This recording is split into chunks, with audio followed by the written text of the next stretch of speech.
Hello friends, मेरा नाम है शिव मौर्य और इसमें हम बेसिस के बारे में चर्चा करेंगे। यार बेसिस होता क्या है? देखो, बहुत सिंपल सी चीज़ है। डेफिनेशन के थ्रू इसको समझने की कोशिश करते हैं। हम बेसिस समझने से पहले आप दो तीन चीज़ें जान लो। Linear combination, linearly dependent independent के बारे में, ठीक है। तब जाके आप इसको देखो, स्पैन के बारे में देख लेना। मेरे प्लेलिस्ट का लिंक जो है वो डिस्क्रिप्शन में डाल दिया, उधर जाके आप उठा सकते हो, सारे वीडियोस को देख लो एक बार, फिर ये अच्छे से समझ में आएगा, ठीक है। तो बेसिस एक्चुअल में क्या होता है? ऐसा सबसेट, देखो मैं कुछ एकदम सिंपल वर्ड्स में बताना चाह रहा हूँ। ये वेक्टर स्पेस आपका है, ठीक है, वेक्टर स्पेस है आपका। आप एक ऐसा सेट उठा लो S, जिसमें इसी वेक्टर स्पेस के कुछ एलिमेंट्स होंगे। मान लो V1 V2 V3 टट कुछ भी होंगे। ऐसा एक सेट उठा लो, ठीक है। अब ये सेट दो प्रॉपर्टी फॉलो करनी चाहिए। पहली प्रॉपर्टी क्या फॉलो करनी चाहिए? पहला तो ये सेट के जो वेक्टर्स हैं वो लीनियरली इंडिपेंडेंट होने चाहिए, ठीक है। और सेकंड क्या है? S स्पैन्स V, यानी कि ये जो वेक्टर्स हैं इन्हें किसी के लीनियर कॉम्बिनेशन के रूप में लिखा जा सके। ये दो प्रॉपर्टी बस होनी चाहिए। आ जाओ एक एग्जांपल्स के थ्रू हम क्या चेक करते हैं, ये दोनों प्रॉपर्टी क्या है भाई वो, ठीक है, करने की कोशिश करते हैं। एक एग्जांपल के थ्रू समझने की कोशिश करते हैं। आई होप आपको डेफिनेशन समझ में आएगी। अब कैसे करना है वो करके देखते हैं। एक सवाल 2014 और 2019 दोनों ईयर में पूछा गया है, ठीक है। ये अच्छा, कुछ एग्जांपल्स ले लेते हैं, ठीक है। जैसे जनरल एग्जांपल्स कुछ ले लेते हैं। जैसे R2 के, अगर वेक्टर स्पेस R2 है, इसके सब स्पेस इसके बेसिस क्या होंगे? इसका जो बेसिस है नॉर्मली अगर देखा जाए तो ये होता है R2 है ना, 1 0 0 1। ये स्टैंडर्ड बेसिस होते हैं। स्टैंडर्ड बेसिस R3 का भी होता है, ठीक है। R3 का क्या होता है? R3 का 1 0 0 0 1 0 0 0 1। अरे यार, अगर आपको चेक करना नहीं यार क्यों है, ये होता है क्या, ये दोनों प्रॉपर्टी क्या ये फॉलो करती हैं? हाँ भाई फॉलो करती हैं। आप चेक कर सकते हो। आप 1 0 0 इनका लीनियर कॉम्बिनेशन बनाओगे, जाहिर सी बात है ये किसी के लीनियर कॉम्बिनेशन में बन सकते हैं। और ये लीनियरली इंडिपेंडेंट ये भी है और ये भी है, क्योंकि इनका रैंक देखो आप, अगर ये देखो दो टुपल में, ये इसका रैंक 2 आएगा, इसका रैंक 3 आएगा। उसी तरफ से आप ये स्टैंडर्ड बेसिस आप Rn के लिए देख सकते हो। Rn के लिए क्या देखोगे आप? Standard basis 1 0 0 dot dot dot dot n तक जाएगा, ठीक है।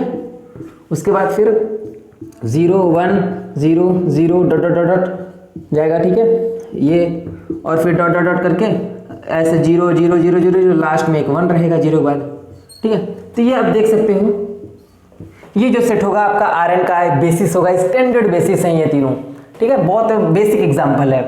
तो कभी कभी आ जाता है प्रूफ करने के लिए, एग्जाम में आया भी हुआ है। मैं कराऊंगा अगले वीडियो में, मैं कुछ बेसिस के और एग्जांपल्स को कराऊंगा, उसमें इसको भी करा के दिखाऊंगा कैसे इसके सॉल्यूशंस को लिखते हैं, ठीक है। और जल्दी ही नोट्स भी इसका बना के मैं डाल दूंगा। तो आ जाओ एक एग्जाम्पल जो 2000 में आया, 2014 और 19 में आया, उसको सॉल्व करके देखते हैं कि उसको कैसे हम लोग कर सकते हैं। इसलिए थोड़ा सा बड़ा होता है, लेंथी भी होता है, तो उसकी कोई दिक्कत नहीं। 1 2 1 ये देखो, ये S दिया है, किसी वेक्टर स्पेस V आपका ये S दिया गया है, ये कोई सेट दिया है S क्या है? 1 2 1 है, इसमें 2 1 0 है, ठीक है। और तीसरा क्या है? इसमें 1 -1 and 2 है, ठीक है। ये तीनों चीज दी गई है। करना क्या है? हमें दिखाना है। तो पहला क्या करना है? हमें लीनियरली इंडिपेंडेंट दिखाना है। लीनियरली इंडिपेंडेंट दिखाने के लिए हम लोग क्या करते हैं? A1 V1 plus A2 V2 plus A3 V3। Linearly independent का यही होता है, यानी कि यहाँ पे हमारा क्या आना चाहिए? अगर A1 A2 A3 ये तीनों अगर 0 के बराबर आ गया, यानी कि तब ये वेक्टर्स लीनियरली इंडिपेंडेंट होंगे, ठीक है। तो आ जाओ कैसे करते हैं। यहाँ पे हम लोग पुट करते हैं, सिस्टम ऑफ लीनियर इक्वेशन बनाते हैं, ऑगमेंटेड मैट्रिक्स बनाते हैं, फिर उसको सॉल्व करते हैं रिड्यूस करके, रैंक देखते हैं उसका, अगर कम है ज्यादा है जिस हिसाब से सॉल्व करते हैं। ट्रिवियल सोल्यूशन अगर मिला तो लीनियरली इंडिपेंडेंट, नहीं ट्रिवियल मिला तो लीनियरली डिपेंडेंट। आओ जाओ यहाँ पर रख के देखते हैं। A1 क्या है आपका? नॉर्मली ऐसे रख लो, फिर A2 1 प्लस A2 2 1 0, ठीक है, प्लस A3 1 -1 and 2 बराबर 0, ठीक है। अब अंदर नॉर्मल मल्टीप्लाई करके हम डायरेक्ट ऐड करके इक्वेशंस को लिख रहे हैं, ठीक है। A1 plus 2A2 plus A3 बराबर 0, 2A1 प्लस 2A2 1 है ना, A2 रहेगा सिर्फ, और यहाँ पे माइनस है तो माइनस A3 बराबर 0। तीसरा A1 प्लस यहाँ से A2 खत्म हो जाएगा, यहाँ से 283 मिल जाएगा, 283 बराबर 0। अब ये हमारा सिस्टम ऑफ लीनियर इक्वेशन मिल गया। अब हमें ऑगमेंटेड मैट्रिक्स बनानी है। ऑगमेंटेड मैट्रिक्स बना के फिर हमें अगला ट्रांसफॉर्मेशन लगता है। यहाँ पे मैं यहाँ ऑगमेंटेड मैट्रिक्स बना लूँ तो ये ऊपर वाली हमारी ऑगमेंटेड मैट्रिक्स बन गई है। ठीक है, अब हम एलिमेंट्री ऑपरेशन लगाएंगे। मैं इसको इरेज कर दे रहा हूँ, फिर उसके बाद एलिमेंट्री ट्रांसफॉर्मेशन लगा के इसको देखते हैं क्या आता है। ठीक है, तो हमने ये ट्रांसफॉर्मेशन लगा के इसको अपना कर लिया है। ठीक है, ए स्टार हमारा ये था, एलिमेंट्री ट्रांसफॉर्मेशन लगा के इसको रिड्यूस करते करते इक्लाइन फॉर्म में हम ले आए हैं। ठीक है, अब आ जाओ चेक करते हैं हमारा मिलता है क्या है। यहाँ पे आप देख रहे हो रैंक ऑफ ए जो है, ये जो मैट्रिक्स आपकी ए है उसका रैंक बराबर है रैंक ऑफ ए स्टार के। ठीक है, और ये बराबर है एन के। एन क्या था आपका 3 था, 3 था, A1 A2 A3।